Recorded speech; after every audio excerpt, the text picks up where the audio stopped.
to give us the importance of breastfeeding to both mother and child is the Program Manager and Coordinator, Child Advocacy Initiative, Mrs. Grace Ogunniyi. So thank you so much.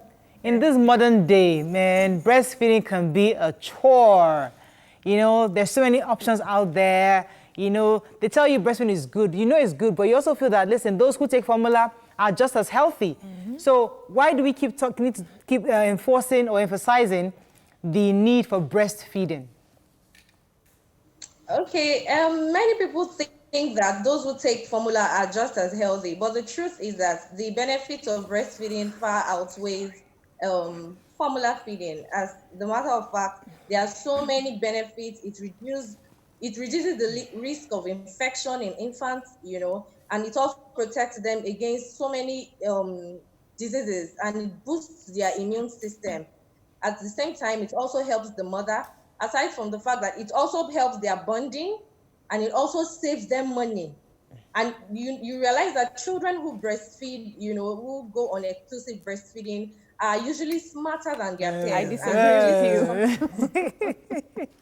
Go ahead. Something that has been proven over time. You know, the quality of what the nutrients they get from their mother's breast, you know, is something that far outweighs formula feeding anytime, any day. So I know that we say breastfeeding is supposed to provide all the nutrients to the children and to the babies. But I'm wondering, isn't it what the mother eats that is transferred to the children? Let's take, for instance, women who cannot afford to get good meals, quality meals. It's good for breastfeeding mothers to feed rightly, to feed well, to take in nutrients, vegetables, fruits, you know, carbohydrates in their good proportions.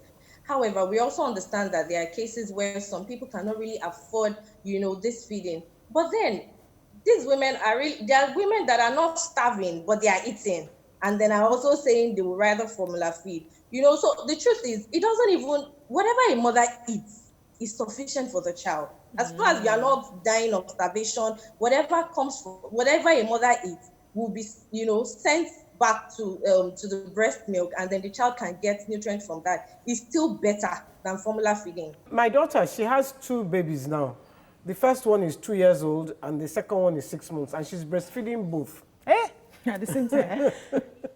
So what do you think she should wean the older one? That's a powerful woman. Yes, I mean, I'm impressed to hear that. And it's something we call tandem nursing, you know, where you can breastfeed 2 babies at the same time, 2 babies of different ages. You know, many people do not even know about this yet, the possibility of doing this. And so sometimes, because they are pregnant, they wean one baby and say, oh, because I'm pregnant. No, if you're able to do it and you're willing to do it, then you realize that both children would be able to breastfeed fine and have the benefits from the breast milk of their mother. So it's a very good thing, you know, to tandem nurse when you're able to do it. So I think we should give us such encouragement to go on with this. I would like you to maybe outline some of the advantages of breastfeeding. When a child is exclusively breastfed, the child is able to get all the nutrients he needs,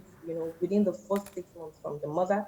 It also encourages bonding and also saves the economy of the family, you know. And then you realize that children who are adequately breastfed, you know, they hardly fall sick. And for me, that is a huge one. And then many times mothers, when they come to us and they complain about things, my child is stooling, my child is this, the first thing we ask is this child exclusively breastfeeding? You know, then you realize that most mothers who have complaints are mothers that formula feed. But a mother who is, you know, breastfeeding exclusively, you realize that they have little or less complaints, maybe, and then before you know, the child is back on track. You're able to track, you know, where the ailment is from quickly. You can just say, okay, madam, just drink more water. You know, there's usually not much issues with breastfeeding. Auntie Grace. Again. We have very little time. I would have tackled you on that one because I have some babies that are not breastfed and they're very healthy. They've not been to the hospital.